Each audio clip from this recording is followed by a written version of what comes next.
Hi, my name is Sandra, and you're listening to the Movie Raid. It's time for the movie raid. Tonight's victim is actress Sandra is currently playing in Bohemian Soiree, amongst others. Hello. Hello, thank you for having me. So tell us a little bit about this project, if you are allowed to, or any other projects that you are currently working on. All right, well, my first one, the one that is we are filming in 4 days. A Bohemian Story is actually an unconventional story about a bunch of wedding guests who they come up to the wedding reception for the bride and the groom to find out that the bride is just missing. My screenwriter from Texas actually made the story. I believe it was for a screenwriting challenge she actually made the story on. I have some great Arizona local talent on it. Deanna Hayden, Michael Hamlin are playing the 2 lead actors, Gloria and Steve. I'm very excited to get my cast and crew together with them in this project. It's going to be on the 19th of January, actually. Oh, very cool. Now, you say you also have a production company in the works as well, or still emerging at this point. Do you still currently use that as well? Yes, I do. I've actually been running my production company for about 5 years now. It's All Dog Entertainment. People ask me all the time where I got that name from. Simply, I love animals, All Dog Entertainment.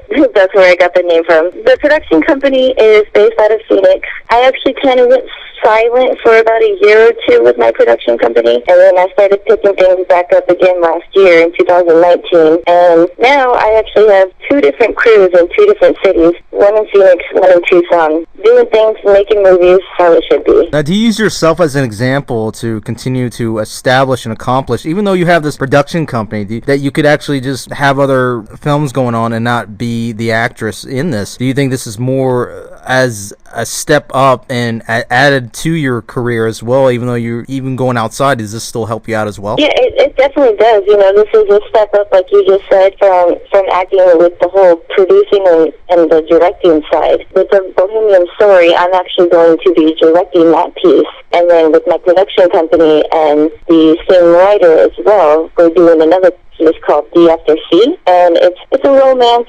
novel. It's a 10-page short, but I stepped down from directing on that particular piece just because I connect with the characters so much in that piece. But anything that my production company is going to be producing, for the most part, I will not be acting in, minus maybe 1 or 2 shorts here and there, maybe a little cameo like Family. Now, do you divide up your creative roles in between both hats here, between actress and then working with the production company? Do you actually split it up to where it's actually a different effect for yourself? Oh, well, definitely. Running my production company, man, I feel like I run all the hats. Like, I'm not just a director, I'm not just an actor. Like, I was talking to someone the other day, he's like, you need to classify yourself as a producer, too. Like, you have a production company. You are producing all these shorts. You are more than just an actor and a director. You are a producer as well. And I didn't even consider wearing that hat until, I guess, now. Now, would you actually offer your production company to actually offer other films that are creating these films? Would you actually almost offer them sanctuary to help them out as in terms of financial stability in some ways, if you get to that point? Well, yeah, of course. If I get to that point financially, like the shorts, if it gets distributed and everything, I pay all my cast and crew. Like, as far as creating, I built these crews specifically because I love their work. I pulled them because I love their creative souls. I like to work with people that have the passion and the drive, like that you can just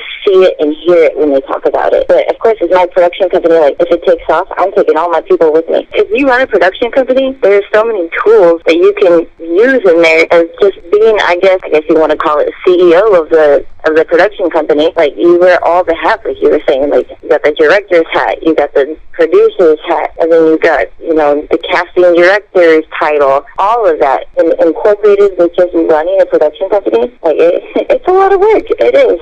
Just producing alone is a lot of work. Do you think it's best to leave out any, basically, so to speak, outsiders from your company? Do you think it's best not to involve anyone that's still well established and well known? Their help? Do you think it's best to stand alone and just only help out others who are in the same level, so to speak? Oh, no, you don't help anybody. Like, if you're just starting out in the industry, or if you've been in the industry for 20 plus years and you want to come on a project, like, I don't think production companies should limit themselves like that, if that's what you're referring to. Good and bad in some aspects, because sometimes there are companies out there that might try to ease in, try to buy up your company, try to buy certain profits, and maybe your company's not making as the same type of deal profits that you're wanting, that you made a deal with that company and so forth. It's a whole ordeal. So in a way, you kind of have to tread a little bit light just to make sure that you know who to trust and who to actually work with. Yeah, in that aspect, yeah, sharing the actual production company, very true in that aspect. You are right. You do have to be lenient about like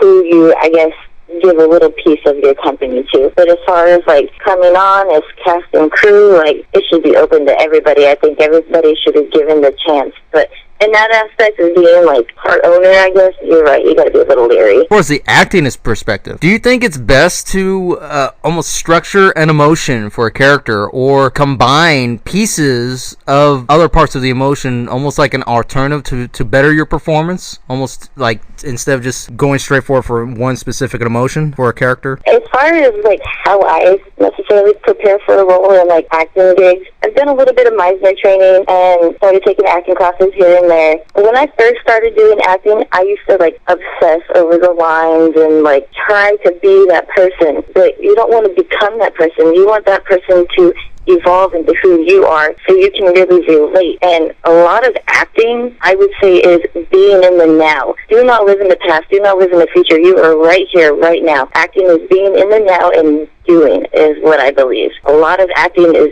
doing, if that makes any sense. There's all kinds of different combinations to use. I mean, either you could stick to the emotion that's already basically planted, or you can take part of an existing emotion that you already went through, let's say fear, and then you mix it with comedy. But let's say the role is more straightforward. It's not nor fear nor comedy, but you can use those almost to ball it up into something else. Like it's like a whole different chemistry that you could possibly use. Yeah, you have to like gather their emotions, and like I said, like when becoming the actual character, you just need to fill out the vibes of the character and bring your own self into it, and then you can just dig deep, feel all the emotions, and just let go as far as like scene partners. And that's another thing, scene partners, it just came out of my mouth. If you don't connect with your scene partner, you need to be able to look your scene partner in the eye. You need to be able to connect and feel, because this isn't the correct term, but I don't want to say if you do have a shitty scene partner, you're not getting pushed, so to speak. You're not getting pushed to the best of your ability. That's how I feel about like the scene partner aspect and everything. And as far as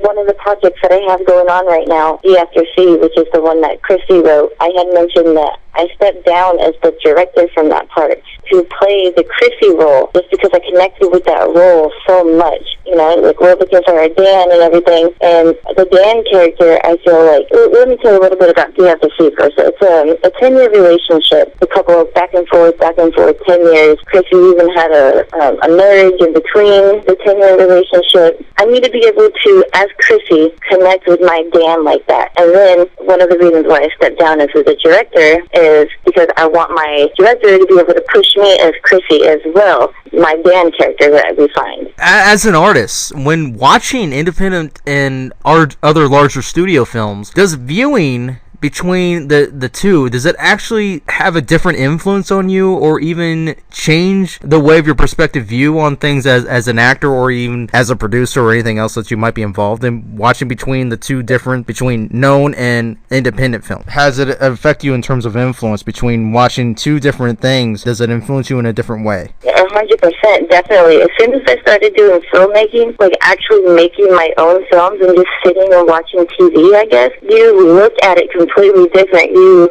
just watch the cinematography and you see, okay, well, I see what they did there. How did they get that shot? You know, just little things like that. And then you're like, okay, I wonder how many takes that took. And then you're looking at the actors, you're like, oh, they're method acting, they're Meisner trained. As being in the industry, you can call those things out more. Just like watching films. And you definitely have more an appreciation for the arts and what it takes to actually make a film, because it's just not one person or two. It's an entire team that's sitting there putting their blood, sweat, and tears into creating this art that you see on your little square TV right in front of you. Now, is this film the two films that you currently are doing, does this have any kind of special funding, like let's say GoFundMe or anything like that you're involved with as well, or are you pretty stable in terms of that to get the project out there? As far as the All Dog Entertainment production company goes, we just started out there, a little crowd fundraiser for a Bohemian Story. It's a little GoFundMe project. You know, we didn't make a concept video or anything. We kind of just threw it together quickly, see if there was any action out there, because we are filming that one in 4 days, so everything is basically set in stone. You know, like I was saying, as far as running my production company, I pay all my cast and crew. But the GoFundMes, they're just there for support. They're not do or die. These films are going to get made either way. But when it comes to indie filmmaking, do you think that it's almost a responsibility for the actor to get the people to contribute and be more encouraged to be involved, other than just support the film itself from the viewers? Or do you think it's more of a responsibility on your part? Do you feel like you have to be more responsible for that, not just the company? I would say, as far as like from the promoting aspects, I feel like that's solely on me. And you know, it would be nice, like, for the cast and the crew to, you know, share the production page, share the film page. But it's not a necessity. Like, I'm really big on networking and promoting. And, you know, even if you get a post out there a day, or, you know, a post or two every other day or something like that, you're networking. You know, you don't want to overkill your people. But I feel like as far as running the actual production company, the promoting, yeah, definitely it all falls on me, is what I feel like, which is okay, because I love networking, I love promoting. It's what I do. I'm like, hey, check this page out, check that page out, share the production company page. We got this. We're making this. We're making that.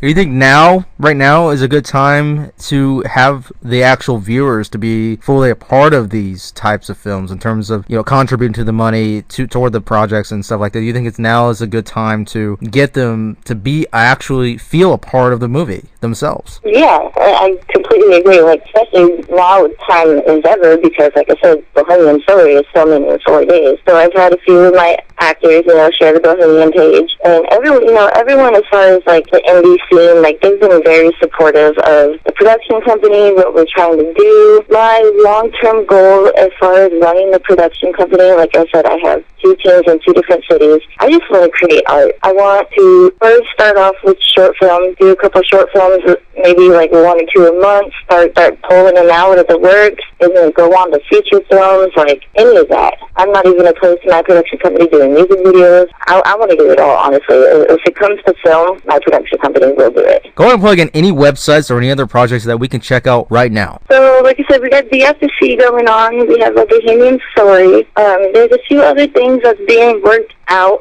and I'm sure my writer will probably eventually end up talking about these ones. A Blind Date, and then a film called In Between 2 and 3. Those 2 films, I don't want to say they're on the back burner, but they're going to be after Bohemian Story and D after C. And if you go check out the All Dog Entertainment production company page, Facebook, you'll see there's at least 4 or 5 short films that are in the works right now. I think 2020 is going to be like a really good, big year for All Dog Entertainment. And then there you have it, everybody. That is actress Sandra Williams. Thank you so much.